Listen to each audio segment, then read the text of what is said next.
오늘 말씀을 봉독하겠습니다. 창세기 13장 8절에서 13절까지 말씀입니다. 거룩하신 하나님의 말씀입니다. 아브라함이 롯에게 이르되 우리는 한 친족이라 나나 너나 내 목자나 내 목자나 서로 다투게 하지 말자. 내 앞에 온 땅이 있지 아니하냐. 나를 떠나가라. 내가 좌하면 나는 우하고 내가 우하면 나는 좌하리라. 이에 롯이 눈을 들어 요단 지역을 바라본즉 소알까지 온 땅의 물이 넉넉하니 여호와께서 소돔과 고모라를 멸하시기 전이었으므로 여호와의 동산 같고 애굽 땅과 같았더라. 그러므로 롯이 요단 온 지역을 택하고 동으로 옮기니 그들이 서로 떠난지라. 아브람은 가나안 땅에 거주하였고 롯은 그 지역의 도시들에 머무르며 그 장막을 옮겨 소돔까지 이르렀더라. 소돔 사람은 여호와 앞에 악하며 큰 죄인이었더라. 아멘.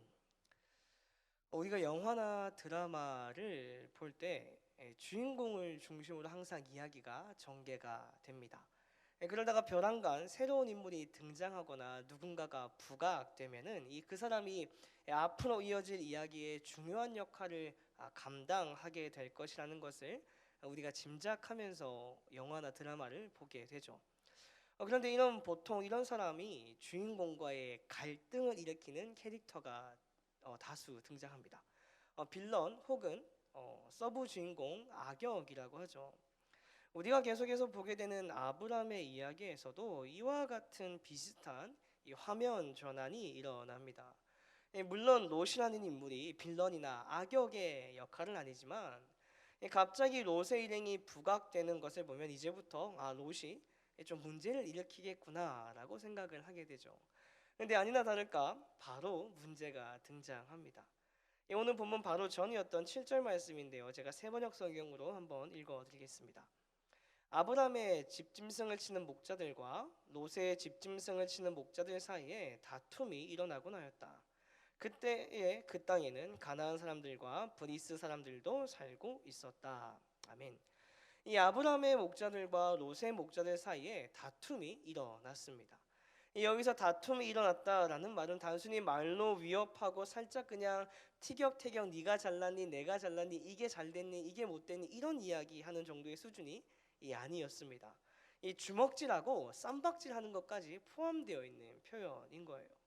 우리가 모든 것을 다 알 수 있고 상황을 볼 수는 없겠지만 추측해 보건대 이 가나안 사람들과 브리스 사람들도 함께 거주하고 있었다라는 것을 보니까 이 문제가 좀 심각했던 것 같아요. 단순히 이 롯과 아브람뿐만 아니라 가나안 사람들, 브리스 사람들과도 계속해서 문제가 다툼이 발생하더라는 거죠. 자, 이런 다툼이 빈번히 일어나는 것을 알았던 아브람은요, 이 사태를 수습하기 위해서 자신의 조카였던 롯을 부르게 됩니다. 그리고 나서 하는 이야기가 오늘 본문의 8절과 9절 말씀인데요. 현대인의 성경으로 한번 읽어드리겠습니다. 그때 아브람이 롯에게 말하였다. 우리는 한 친척이다.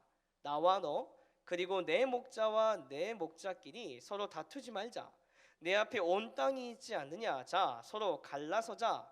내가 원하는 땅을 택하라. 내가 동쪽으로 가면 나는 서쪽으로 가고 내가 서쪽으로 가면 나는 동쪽으로 가겠다. 아멘. 이 한글 번역본에는 포함되어 표현되어 있지 않지만 이 히브리어 원어를 보게 되면 제발 원하건대 제발 원컨대 다투지 말자라는 표현이 앞에 포함이 되어 있습니다. 굉장히 젠틀하게 아브람이 이야기하는 거예요. 본인보다 어리고 자신의 조카였던 롯을 윽박지르거나 혼을 내거나 너희 애들이 문제다. 우리 말 잘 들어야지 이런 얘기하지 않습니다. 굉장히 정중하고 신사적으로 부탁을 하는 겁니다. 제발 우리 가족 아니냐? 너와 나 한 친척 아니냐? 우리 제발 다투지 말자. 자, 그런데 문제는 그 다음에 이어진 이야기죠. 제발 우리 다투지 말자. 그리고 한다는 이야기가 자 서로 갈라서자입니다. 이 아브람은 좌우 어느 쪽이든 한쪽을 정하면 반드시 떠날 것을 강조합니다. 이 문제가 땅이었지 않겠습니까? 땅이 비좁은 거예요. 이 비좁은 땅에 좋은 땅과 좋지 못한 땅이 있을 거 아니겠습니까? 그런데 만약에 롯이 좋은 땅을 다 차지하면 이 아브람은 어떡하겠습니까? 당연히 떠나야 되는 거예요. 단순히 좋은 땅, 좋지 못한 땅을 선택하라 이런 문제가 아니었습니다. 이건 생존과 직결되어 있는 문제였던 거죠. 먹고 사는 문제였던 겁니다. 조금만 더 과격하게 표현하면 아브라함에게 또다시 문제가 찾아왔다라는 것이죠. 자, 이런 위기 속에서 이야기는 계속해서 이어져 갑니다. 동쪽이든 서쪽이든 원하는 땅을 향해 갈 수 있는 선택권을 얻은 롯은요, 눈을 들어 요단강 유역을 바라봅니다. 그 땅을 바라보니까 모든 것이 풍요로운 거예요. 이 너무 좋은 거죠. 소알까지 온 땅에 물이 넉넉하고 여호와의 동산 같고 애굽 땅과도 같았다고 이야기합니다. 이 아브라함에게 애굽은 다시는 돌아가고 싶지 않은 땅이었지만 이 롯에게는 꼭 그렇지는 않았던 것 같아요. 여호와의 동산, 얼마나 좋은 표현입니까? 여호와의 동산과 애굽의 땅을 동일선상에 놓고 이야기를 하는 것을 보니까 이 아브라함을 따라 애굽을 떠나온 것이 이 롯에게는 아쉬움으로 남아있진 않았을까라는 생각까지 우리가 하게 됩니다. 이 사람은 자기가 보기에 좋고 아름다운 것을 선택하고 결정하고 쫓아서 살아가죠. 이 롯에게는 애굽이라는 이 땅이 아름다운 곳이었던 거예요. 그래서 세상의 아름다움에 반응하며 믿음의 길을 걸어가던 롯이 세상을 선택하게 됩니다. 다시 아브라함으로 돌아가 볼게요. 롯이 요단강 유역을 선택하기 전까지 아브라함은요, 그가 어느 땅을 향해 갈지 알 수가 없었습니다. 그런데도 내가 동쪽으로 가면 나는 서쪽으로 가고 내가 서쪽으로 가면 나는 동쪽으로 가겠다라는 이 놀라운 고백을 도대체 어떻게 할 수 있었을까? 이 아브라함이 심한 기근을 피해서 애굽으로 내려갔을 때 자신의 아름다운 아내였던 사례로 인하여 죽임을 당할지도 모른다는 그 큰 두려움에 사로잡혀서 자신의 아내를 누이라고 속였다가 큰 문제를 마주한 적이 있었습니다. 하지만 사람이 경험을 해봐야 한다고 그 덕분에 문제와 어려움, 고난과 환난 중에 건져내시는 하나님의 놀라운 능력을 체험할 수가 있었어요. 이 체험이 아브라함에게는 돈 주고도 경험할 수 없는 굉장히 값진 시간이 되었던 거죠.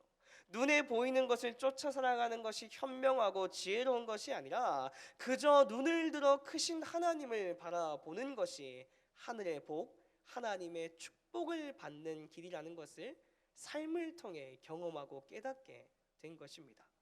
자, 이 깨달음의 고백이 바로 오늘 본문의 9절 말씀인 거예요. 내가 원하는 땅을 택하라. 내가 동쪽으로 가면 나는 서쪽으로 가고 내가 서쪽으로 가면 나는 동쪽으로 가겠다. 아브라함의 위대한 고백입니다. 하나님이 계신 곳에 거하는 것이 복이라는 사실을 깨달았다라는 겁니다. 광야일지라도 하나님이 함께 하신다면 그곳에 길을 내시고 사막일지라도 하나님이 함께 하신다면 그곳에 물을 흐르게 하실 것이라는 믿음이 아브라함의 고백에 담겨 있는 것입니다. 소돔과 고모라처럼 아무리 화려하고 풍요롭고 많은 것이 있는 도시라 할지라도 그곳에 하나님이 거하시지 않는다면 결국 멸망과 죽음의 장소가 된다라는 사실을 아브라함은 알고 있었던 거죠. 주어진 삶의 자리에서 눈을 들어 크신 하나님을 바라보느냐 바라보지 못하느냐가 복과 하늘의 복과 연결됩니다. 아브라함은 이제 안 거예요. 이제 복이 시작한 겁니다. 하나님과 함께 하는 것이 복이구나. 이것을 삶으로 깨달은 거죠. 예전 같았으면 싸웠을 아브라함이, 기근 때문에 도망갔던 아브라함이 하나님이 어떤 분이신지 알게 되자 그에게 믿음이 자라나기 시작하자 이전과는 전혀 다른 선택을 하게 되더라는 거예요. 눈앞에 보이는 것을 쫓는 자가 아니라 눈을 들어 크신 하나님을 바라보는 아브라함의 모습입니다. 사랑하는 말씀상 공동체 성도님들, 오늘 살아가는 우리의 삶, 우리는 어떤 선택을 하고 계십니까?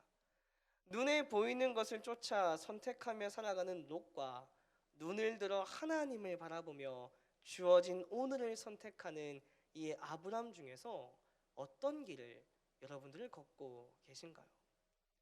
선택과 결정 앞에서 어떻게 하면 나에게 유익이 될까? 어느 길이 더 보기에 좋은 것인가를 고민하는 것이 아니라 내가 동쪽으로 가면 나는 서쪽으로 가고 내가 서쪽으로 가면 나는 동쪽으로 가겠다 외쳤던 이 위대한 아브라함의 고백처럼 늘 우리와 함께 하시는 능력의 하나님을 바라보며 주어진 인생길을 걸어가는 오늘 하루 남겨진 우리의 삶 되시기를 주님의 이름으로 축원합니다. 기도하겠습니다. 위기와 문제 앞에서 내 눈에 오른 길을 선택하는 자가 아니라 하나님의 선한 도우심을 사모하며 눈을 들어 크신 하나님을 바라보는 거룩한 하나님 나라의 백성 되는 우리가 되게 하옵소서. 그리하여서 우리의 발걸음을 바라보며 하나님의 살아계심을 함께 경험하는 은혜의 역사가 흘러가게 하옵소서. 예수 그리스도의 이름으로 기도드립니다. 아멘. 이 시간 다음과 같은 기도의 제목으로 기도드리겠습니다. 지금 들은 말씀이 내 삶으로 이어지게 하옵소서. 하나님의 말씀이 우리 삶으로라는 말씀을 붙잡고 담대하게 살아가는 2022년 되게 하옵소서. 코로나19 엔데믹 상황을 맞이하여 예배 및 신앙생활이 회복되게 하옵소서. 동네 세매주 성경을 통해 말씀상 공동체 성도님들이 말씀을 더 깊이 묵상하게 하옵소서. 러시아 우크라이나 전쟁이 속히 종식되게 하옵소서. 공동기도문의 기도 제목과 각자의 기도 제목을 따라 기도하시다가 삶의 자리로 나아가시겠습니다. 기도하겠습니다. 사랑과 은혜가 풍성하신 아버지 하나님 감사합니다. 하나님께서 불러주신 귀하고 복된 이 새벽의 자리 가운데에 우리가 다시 한번 말씀을 묵상하며 하나님의 말씀 위에 서서 오늘 하루를 살아가길 원합니다. 하나님, 우리가 말씀을 통하여서 다시 한 번 더 바라보는 것은 아브라함의 위대한 고백입니다. 하나님, 상황과 환경 가운데에 이 땅을 바라보며 좌절하고 낙심하고 내 눈에 오른 것을 쫓아 살아가는 것이 아니라 어느 곳에 간다 할지라도 하나님이 함께 하신다면 하나님이 거하시는 그 자리가 복의 자리, 은혜의 자리라는 사실을 삶의 고백으로 나타냈던 아브라함의 모습처럼 오늘 살아가는 우리 또한 하나님께서 거하시는 그 자리를 향하여서 믿음의 발걸음을 옮길 수 있는 놀라운 믿음의 고백의 역사가 우리 가운데 이어지게 허락하여 주옵소서. 나는 내가 동쪽으로 가면 난 서쪽으로 가고 내가 서쪽으로 가면 난 동쪽으로 가겠다 외쳤던 위대한 아브라함의 고백처럼 매일매일 주어진 삶 현장 그 자리에서 능력의 하나님만을 바라보며 주어진 인생길에서 옳은 길을 따라 걸어갈 수 있는 믿음의 사람들 되게 간절히 소망합니다. 하나님, 주어진 삶 현장 그 자리에서